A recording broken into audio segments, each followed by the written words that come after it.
Okay, so may lakad tayo ngayon. Anong pupuntahan natin?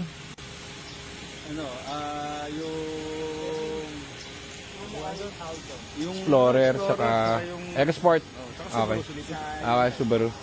May pupuntahan kami ngayon guys. Sakto, nag-off ako ngayon ng ads natin. So, mabuti.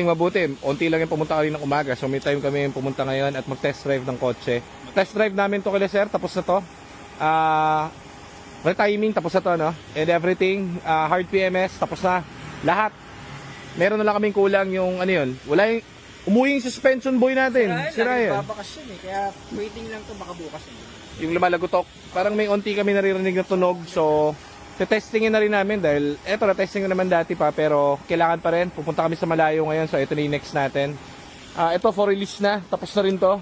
Hard PMS, na timing na to. Timing tapos. Na timing yan, na send na rin doon sa client, very goods na lahat.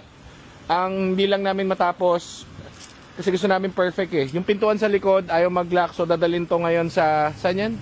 Sa electronics.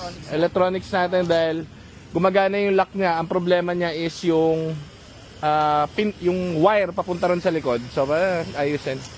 Ayun natin si Pototoy. Pototoy, alis na kami. Tapos meron kaming, naalala nyo ba yung Hyundai namin na Tucson guys, yung itim, yung new look?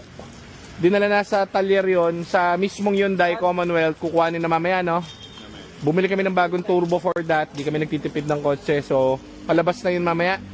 Okay, so kukuhanin ni Aljon sa Hyundai Commonwealth yon.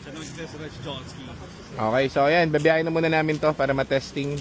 Yung pula natin na ganito, na sold kila ma'am, nandun sa kabila, palabas na rin. New look din yon, sold na, so yun naman ang next natin. Finishing na rin. Let's go!